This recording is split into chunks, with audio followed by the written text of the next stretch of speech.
Alright, hello everyone, welcome back to the world of Cyberpunk 2077. I thought I'd give you all a break from the circle jerking, no clip videos and actually present a discussion video. This video is going to be a little bit higher in its quality, you know, it's been planned, there's going to be a lot more editing, we're going full fucking budget here and I'm very excited. Today I wanted to talk a little bit about the next update for Cyberpunk, presumably 1.6 or whatever CDPR want to call it. Now before we get into this video, I do really quickly want to plug my Discord server, link is in the description. Please do check that shit out if you do so please. Is that English? Not entirely sure. And now that that's done, let's actually get cracking with the video. Alright, first and foremost, this is something which is incredibly close to my heart and also the community as well, and that is more immersive activities. Cyberpunk 2077 has an absolutely beautiful open world. Aesthetically, okay? Aesthetically and atmospherically, Night City is probably one of the best open world environments ever. Alright, hands down. Where Cyberpunk lacks though is in its activities and immersion outside of the main story, gigs or side missions. The open world of Cyberpunk is lacking, and that's for a variety of different reasons, but in my opinion I think one of those is the lack of immersive activities. I'm thinking, you know, having drinking animations in bars, something which is present throughout the story but doesn't exist in the open world, being able to sit down on various benches and chairs, couple that with coffee shops, noodle bars, benches on the side of the road, you name it, and also little mini games like playing a bit of pool, playing the various arcade machines which are scattered around Night City. What I'm trying to say for this point is that Cyberpunk needs more stuff to do when you're not doing anything. The beauty of an open world game is being able to do exactly what you want to do, and especially in terms of, you know, a game like Cyberpunk, which does have a strong role-playing aspect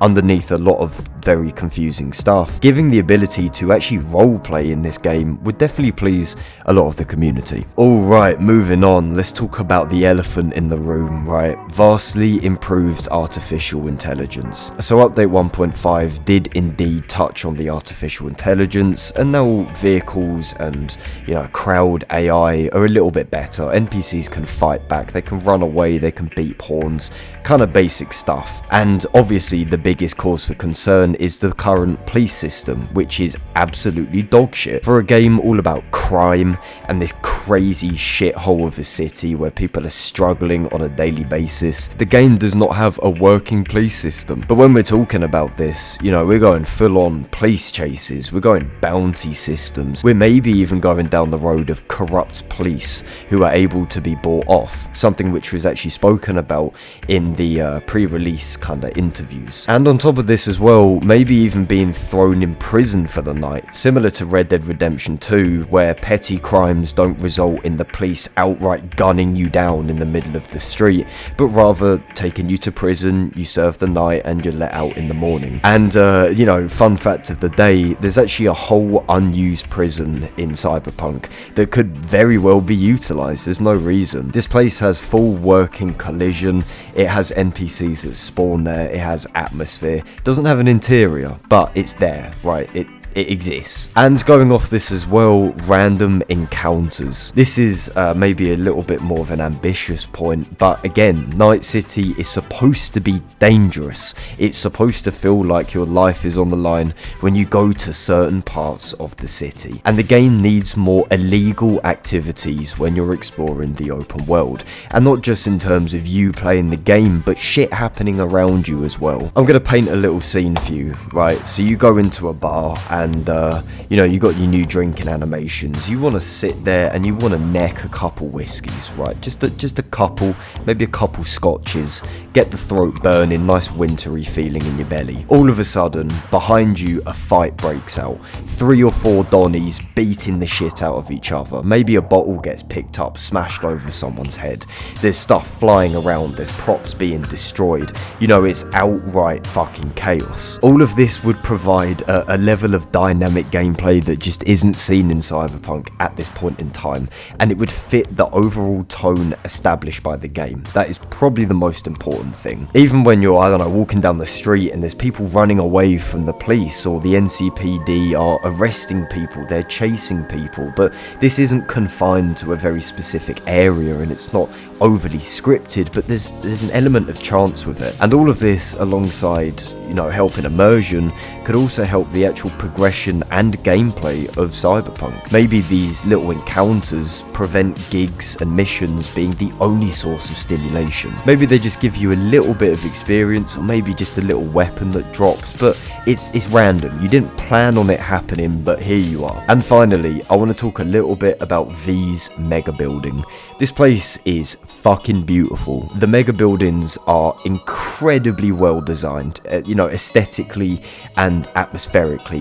It's absolutely incredible. But they are criminally underused, especially V's mega building. This place has a whole unused ground floor with spawning NPCs, food vendors, working vending machines as well, and you can't get down there. There's a big old death barrier. And the broken lift, which is just outside your apartment, does actually work if you enable it through a little mod. It takes you to the ground floor. Expand upon this place, make this ground floor playable, turn it into a proper market like it is already shown. A place to buy goods, unique items, maybe some black market shit as well. Get a little bit sketchy down there. You can do that, you know. It's basically a tiny city, you know, it's a microcosm, so there's no reason why it can't go down the super shady illegal route. And as well, right, again, we're going balls deep into speculation here, but a daily quest board. Bang that in a little dark corner, have some massive swole Donny standing next to it looking proper intimidating, and this place can give you randomized missions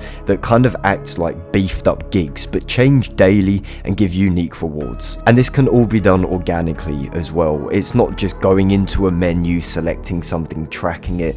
You walk up to the board as you're scrolling through these missions. Maybe that big swole Donny is giving you, you know, a little description. He's telling you what's going on. He's warning you about the potential danger that could happen. And then you can end these randomized missions by actually having to find the guy that gave the mission, right? Have this board be anonymous. This is a place where sketchy fuckers put out little jobs for people to do, you know, again, fit in the tone of the game, and it ends with you on a journey to find this super secretive person. You know, a journey which could take you into gang territory or down shady side streets. And then if you couple this with random encounters, there can be a whole heap of gameplay that happens in essentially one mission, one super jacked up gig. That just about sums it up, guys. I love talking about this shit, and I hope you like listening to it as well. If you do, leave a like on the video, and you know, welcome to Sir Donif. This is the new name. Hope you like it. Cheers for watching, guys, and I'll catch you lot in a bit.